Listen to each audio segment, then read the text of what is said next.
Hi everyone, it's QuickyBaby and welcome back to World of Tanks, and this video has been a long time in the coming. It has been 5 years since I had a video about the one, the only. It's the Tier 10 American light tank.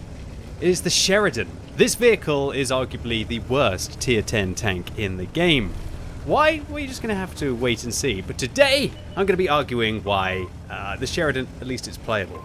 Now, firstly, one of the reasons why the Sheridan probably has such a stigma attached to it inside World of Tanks is because a lot of people like to use the derp gun. They got used to having the Sheridan as kind of like fun, big boy derp action, 152mm, lol lol lol, I go in and do 900 damage to a lightly armored tank, or even a substantial amount of damage to more heavily armored vehicles.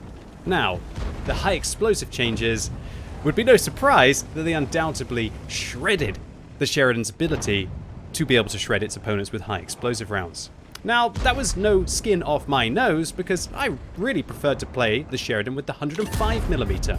With the 105mm on this tank, I believe it actually has the highest DPM of any light tank in World of Tanks, which is why the Sheridan is one of the few vehicles at Tier 10 light tank where I focus on the firepower of the vehicle with a gun rammer and also with vents to be able to maximize it. And it kind of puts it up to not quite a Tier 10 medium tank, but one of the lesser Tier 10 medium tanks with regards to their DPM.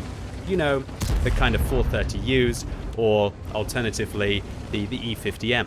I'm not really selling it so far, but for a light tank to be able to pump out so much damage, it's not bad at all. So I was very confident there was going to be somebody behind the bush line there.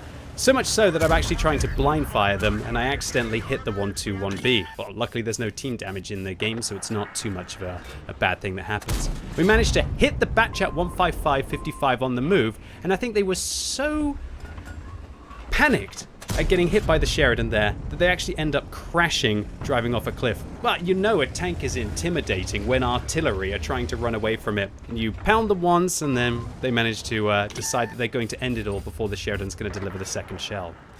Now, the Sheridan has the same penetration as most of the other Tier 10 light tanks, and that is that it's got really bad penetration over distance with its standard ammunition.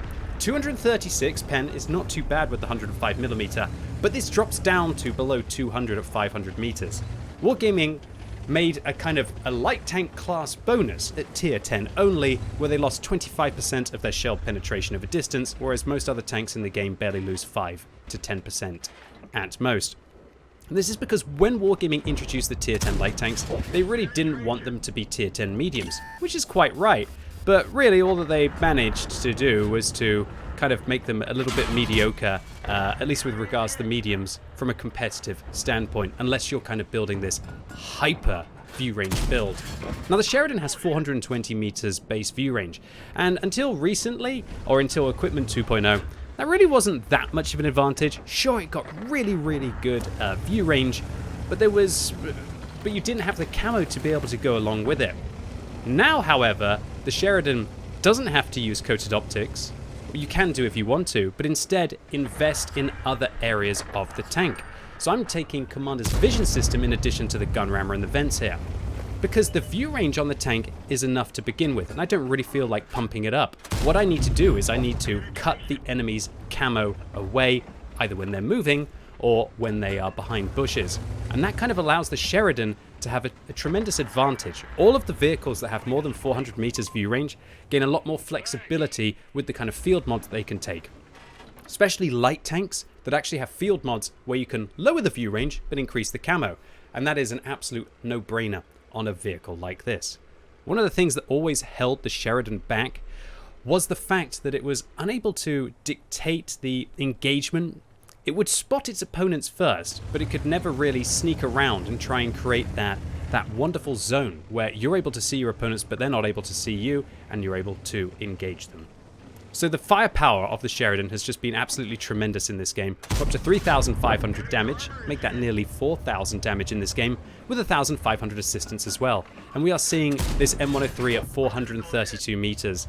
Without the coated optics, of course, but it's a heavy tank, so most medium tanks could be able to do that. I really love the equipment flexibility. And for a vehicle like this, if people set it up correctly, recently I've been having pretty darn okay games in the tank. And I think that probably the Sheridan's getting a bad name for all of the people who are still stuck in 2018 and thinking that high explosive rounds are still the way to go with the derp. Now, don't get me wrong, if you want to play the derp gun on the Sheridan because it's absolutely amazing fun for you and you don't really care so much about being competitive, then all by means, go for it. Honestly, the people who are winning in World of Tanks are those who are actually having fun playing the game, and at least figuratively, even if they're not actually winning the battle itself. So don't let a boring stick in the mug like me try and convince you that you shouldn't use the derp on the Sheridan. Go for it if that's what you want to do. It's a little bit jarring when you go through this this field of flowers here, and when you're inside the sniper mode they all disappear, and when you come out, it's definitely one of the unique examples in the game for that. But for all of you competitive players out there, yeah, I really wouldn't recommend using the derp on the Sheridan. If you're an incredibly good player, you'll be able to make it work. But for every time that you can make it work, there'll be a situation where you just simply can't penetrate a German heavy tank on the enemy team, even with the vehicle's 152mm of high explosive anti-tank pen, and then you're not going to be in a good position. Alright, so I'm going to switch out to intuition here to dump in a shell at the 121B. Remember that high explosive anti-tank rounds don't actually lose any penetration over distance, so the Sheridan as a tier 10 light tank, which gets massive drop off in its penetration over distance for its APCR rounds, can simply dab the 2 key, pay to win, and have not only a penetration increase to 280, but also not have to worry about any silly things like, sorry, I just got so distracted there, any silly things like shell drop off. Alright, that was a bit of a weird one. I think that 121B just cliff dived onto an E75 in a very close game. Now the kills are neck and neck, although you could argue that they're, well, you couldn't argue, it was a fact that they were even before as well. We are down by 1,000 hit points, however, and so we've got our work cut out for us being able to come back into this game. There's no real opportunity to push through the south. Maybe we could go in and have a little bit of a view range up there, but I just didn't really fancy my chances trying to dig out an STRV 103B. And I was more worried about the enemies coming round, getting rid of our artillery, digging out the Ag Tiger, and capping the base. Now, I guess I could sit in the middle and be able to defend the cap circle, but I'd rather just face my problems head on, and I think that's what the Sheridan can do. Remember, when you've got the best DPM of any tier, of any light tank inside the game, why not get using it? So in this situation, I should probably reload if he's not going to come around the corner fully, and I just can't risk managing to die there. So I'm going to just track him and let the 7772 finish them off. Alright, so now we're up by a tank and even on hit points with the loss of the VK4502B. And luckily, the 430U is saying, hey QB, we could have easily pushed through the south, and has managed to finish off the M103 down there. Still dead even on hit points, so we've got our work cut out for us to be able to hopefully finish off the Conqueror and the Standard B. A little bit worried about going around this corner, so I'm going to pop round, I'm going to take a shot, and I'm going to fall back quickly. And there's the T125. They've got 304 hit points, so unless I min-roll, I should be okay to be able to shut them down. I'm going to tell this 7772 that I'll help them out if they want to push around the corner. I'm going to ask for fire against the Conqueror, and I'm going to ask the 7772 to fall back. Maybe the 772 can come down the slope, go and take a shot from the Conqueror, or hopefully bounce a shot from the Conqueror, and allow us to be able to progress the situation. Our artillery misses their shell. Not sure if they were going for the splash shell there or the damaging shell. And I'm just asking the 7772 to take the situation, because I was worried that the south, now with the Standard B shutting down the 430U, that we might be in a bad scenario. And I don't know. Maybe the 7772 is thinking, well, artillery can manage to get them there, so why don't we just hold this position? I don't want to let a T125 get above us. But in my opinion, I think it would be best if we were just to come down, go after the Conqueror, and finish them off 2 versus 1.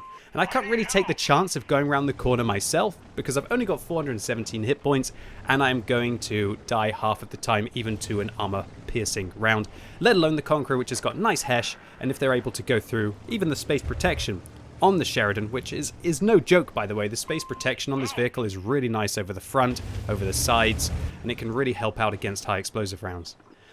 I feel like I'm kind of like beating a bit of a dead bush here, really, when it comes to the 772 and asking them to help. But luckily, the artillery actually manages to put in a shot. And now the Conqueror is a one-shot for me, and I feel like maybe I can be a little bit cheeky to try and progress the situation. So I'm just going to come around the corner, and I'm going to finish off the Conqueror with a bit of a clutch shot. A little bit of a risk there, but I really wanted to try and progress the situation, and seeing how the enemies just lost another tank towards the south, why not just go for it? Okay, so in this situation, if the T-125 shoots me, I've got about a 40% chance of dying. Just roll the dice! Looks like I managed to get through that one, but I was just fed up of waiting, and I honestly thought the T-125 would still be looking for the 7772, and I wanted to try and progress the situation. So a little bit lucky there by me to be able to not die to the T-125, and also to be able to put that shot into the lower plate of the T-125, but uh-oh, here comes the Stridsvagn 103B. Well, at least now the Škoda knows he's facing me, and so he should be able to put 3 100mm rounds into the back of the vehicle. And this is where the Sheridan, it's definitely not the best light tank. It's not the most mobile, but it has got a good power-to-weight ratio. The artillery manages to stun me. I'm not sure if they managed to stun the STRV or they managed to use their medkit there. And luckily, I think the Škoda T50 managed to put a round into the tracks of the Stridsvagn 103B to help me out and to turn him round. And this Stridsvagn 103B, they're doing their best to try and kill a Sheridan. I'm going to try and go backwards, forwards, juke them out, and the 7772 is going to finish them off. And just like that, in theory, the worst tier 10 light tank in the game was still able to show its teeth and pick up 6,000 damage, in addition to the spotting in this game.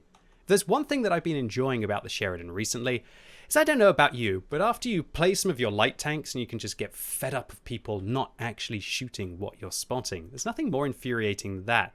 Having the Sheridan and being able to have such raw firepower with this 105mm gun just feels absolutely awesome. And unlike the Manticore, whose reload time is, well, not quite double, but at least 50% longer than the Sheridan, this thing feels like it can handle itself in a close quarters combat situation and really surprise its opponents with its raw DPM. And while we get a great result here with 1,227 base experience, giving ourselves an ace tanker and a Confederate medal for damaging 6 opponents that were subsequently destroyed by our allies, and we managed to do pretty much double what anyone else was able to do on our team with regards to damage.